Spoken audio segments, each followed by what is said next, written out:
Have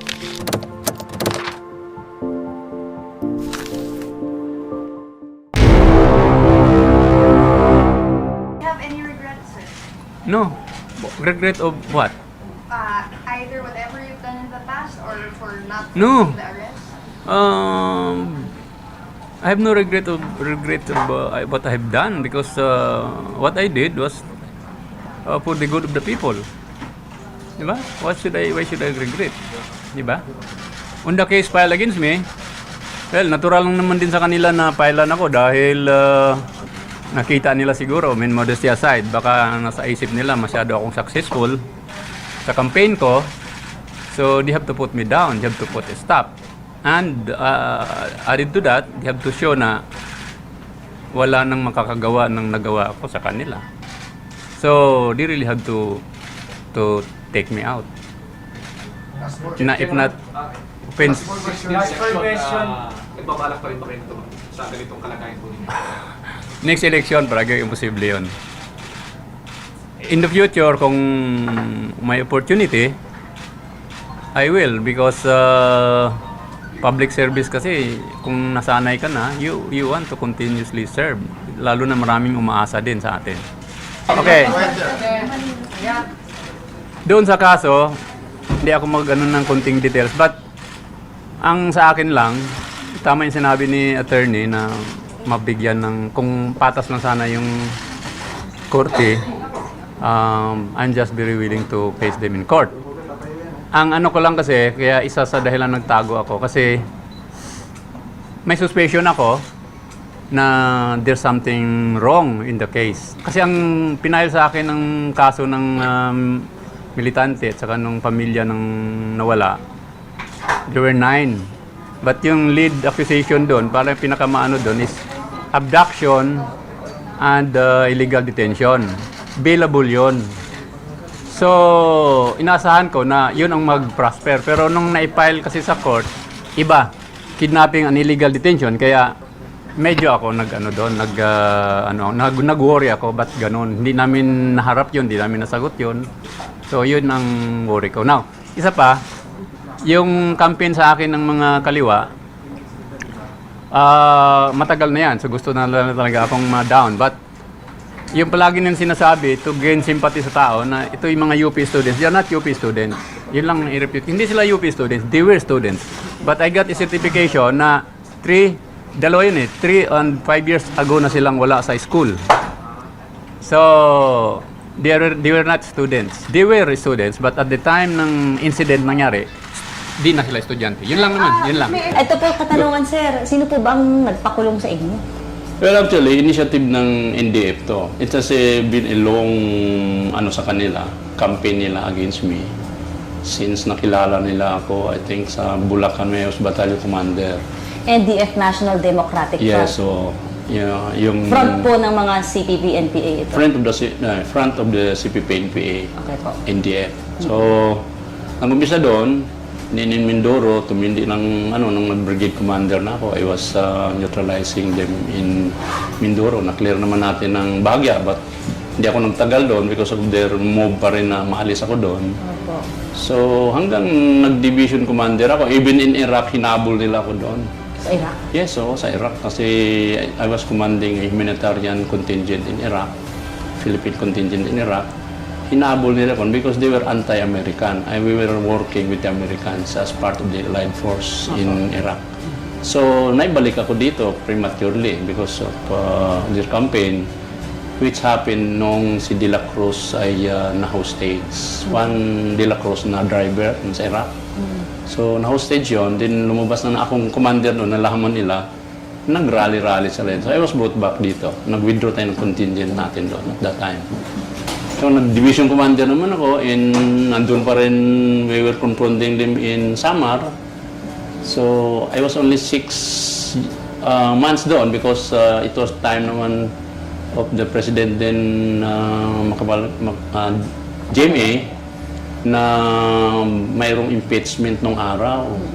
So, parang nag-move din sila na alisin ako doon because they were pressured by my campaign, allegedly, ganun, ano.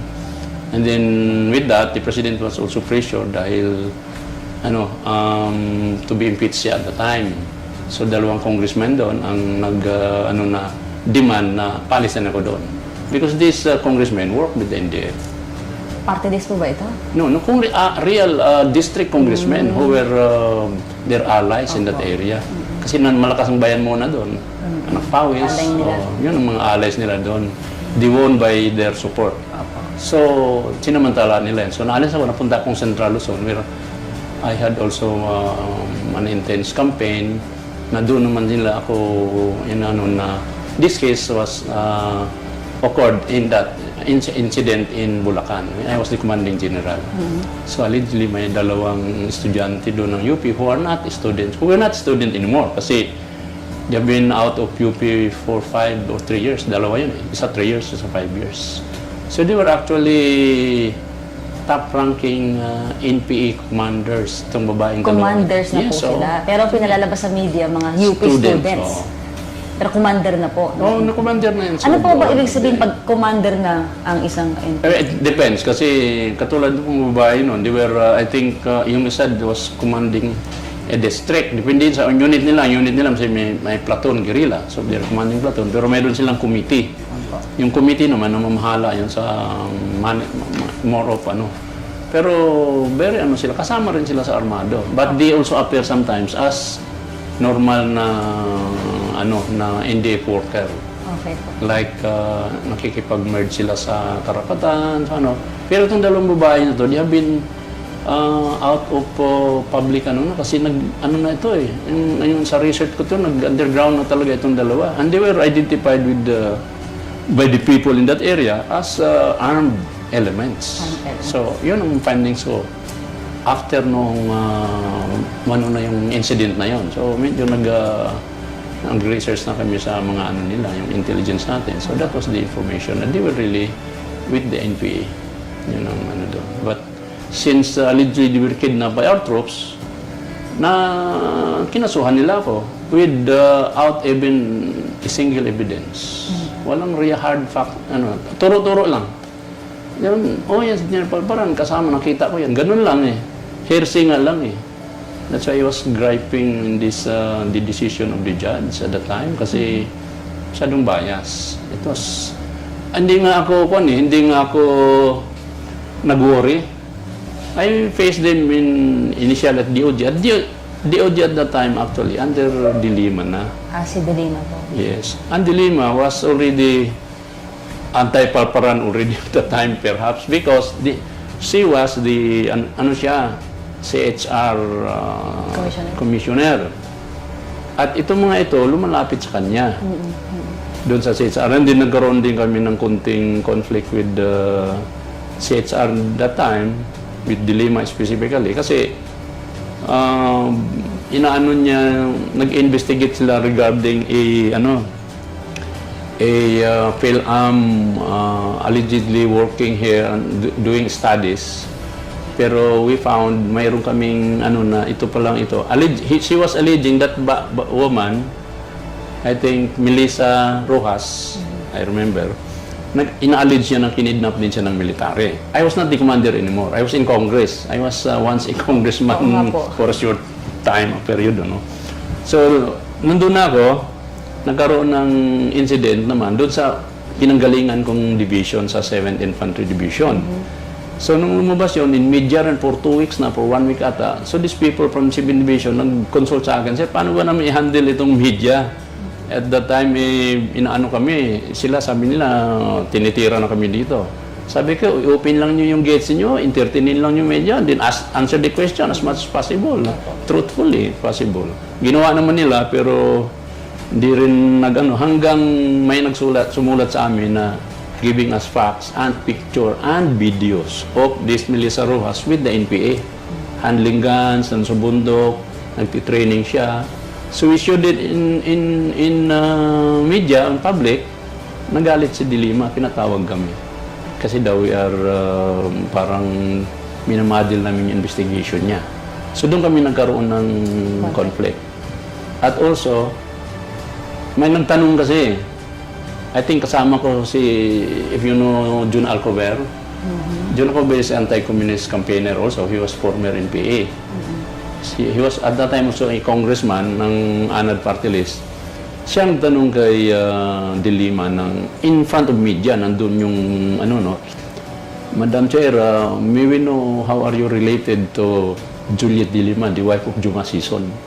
Hindi niya sinagot yun.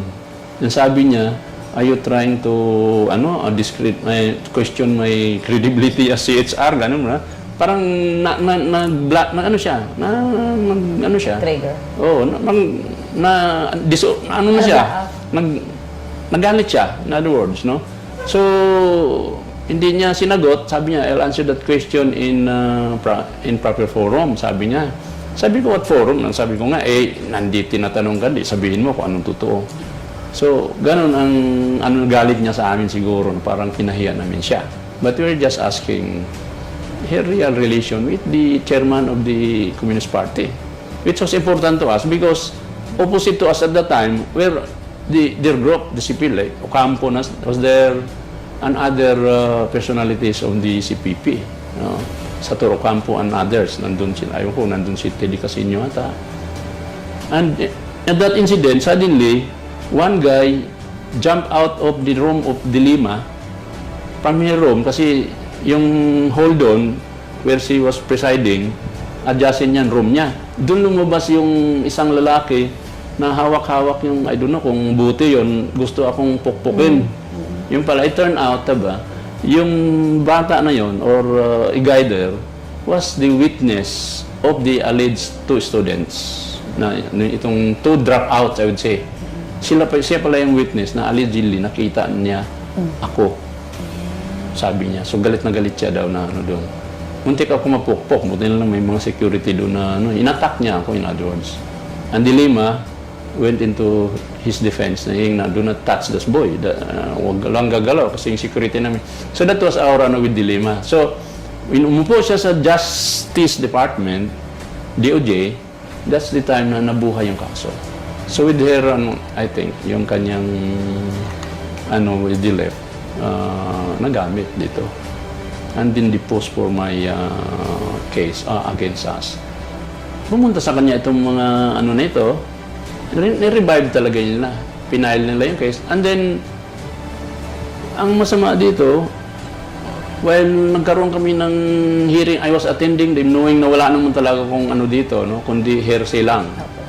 Why hearsay? Kasi itong alleged na witness, itong yung Raymond Manalo who attacked me at the CHR, ang sabi lang niya, for 6 affidavits, ang sinasabi lang niya doon na they were detained in sa Camp Texon, the camp of the Ranger Regiment, sa Camp Texon, which is in San Miguel, Bulacan. Doon daw sila na-detain. And it is not part of my command. It is only within my area of responsibility, but they have their own independent mission and function. Headquarters lang yun, but the Rangers are scattered all over the country, no? So, nung nandun daw sila, doon niya nakita itong dalawang babae together in the detention cell nila doon. So, nagkaroon sila ng meeting, acquaintance, hanggang nasabi daw nung itong dalawang babae yung kanilang situation. Now, one time daw, nakita nila yung taong inutusan ko. So, in his 6 affidavits, sinabi lang niya na nag-utos ako ng 2 tao para daw kunin yung 2 babae at kausapin ko. Meaning, kung kausapin ko, pinasundo ko, itong statement na pinasundo ko daw sa Camp Texon para dalhin sa akin. And then, even like after 2 or 3 days. So, meaning, wala ako.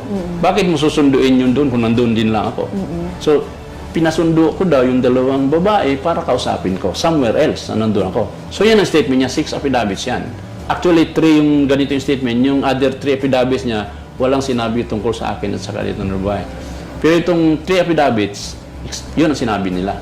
So, kampante ako because for 9 years, that statement it was consistent for 9 years kasi the incident happened in 2006. And nung nahuli ako, 2014, nagkaroon ng hearing or he stood as a witness in 2015. Noong 2015, before 2015, noong 2012, yung dalawa kong kasamang nahuli, nag-witness na rin siya against them at consistent pa rin sinabi niya nagpasundo daw ako ng dalawang tao, isang tao na nakapurma daw, maganda daw ang purma, tao ko daw siya at sinundo daw yung dalawa at binalik after 2 to 3 days. Now, nung umupo na siya 2015, I think February noon, sa hearing sa Bulacan, he suddenly changed his statement. Na-twist niya yung statement. Sinabi niya, nandun din ako sa sasakyan, in a van. So, paano maging ano yun? Bigla kang, ano ba, nagka-amnesia ka ba? Ba't mong ngayon lang sasabihin yan? Samantalang noong 2012, nung mag-witness siya dito sa dalawang nauna kong may kaso, ang sinabi niya, consistent siya na ganun din. Verbal testimony, sinabi niya na sinundo.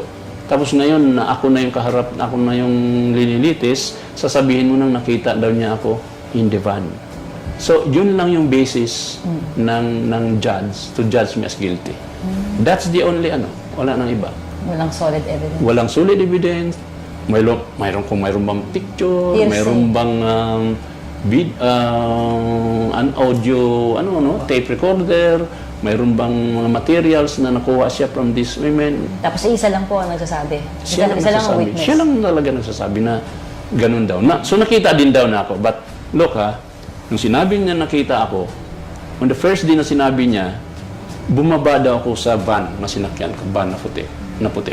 Nung bumaba daw ako, so in full view ako sa kanila, at saka sa mga alleged mga sundalo na detainer noong dalawang babae, holding them, yung mga So nakita ako. So bakit sasabihin niya ngayon, basta sasabihin niya na ang nagsabi na ng tao na susunduin ko, conflict susunduin ako para dalhin sa akin, nandyan lang pala ako. Di ba? Tsaka bumaba ako. So kung bumaba ako, normally, sasalubong sa akin yung mga sundalo na nag-detain sa kanila, sasaludo yun. Di ba? Mag-usap kami. At sa kanila ako diretsong magsabi na kukunin ko ito. Kukunin ko yung dalawa at kausapin ko muna. Pero sabi niya, pinakuha ko sa dalawa ko. Talagang major conflict talaga. Hindi basta-bastang lang. No? So granting na totoong bumaba ko noon, in the next day na nag-hearing kami, after 1 week ata or 2 weeks, ganyan, nag-hearing ulit, ang statement na naman niya, nakalimutan na niya, sinabi naman niya na hindi daw ako bumaba sa van. Nandun daw ako, nasilip daw niya ako sa loob ng van. How could he perhaps see me in the van? Ako pag sumakay, tinted. Di ba? Tsaka immediately nung dumating daw ako, nakita na niya ako, at saka noong pumarada yung sakyan, how could he, umupo daw ako sa harapan ng van. How could he see me na doon sa harapan na ako pag umupo at may status, very controversial na general, upo ba ako sa harap ng van? Marami naman akong tao, security, umupo doon, di ba? Normally, admin or aid. Upo ka sa gitna ng van, may tao ka. So, talagang wala, out of ito, kung yung ginagawa ng judge, yung kanyang basis ng judge, wala talaga. Totally ignore yung aming evidence. That's what we can say.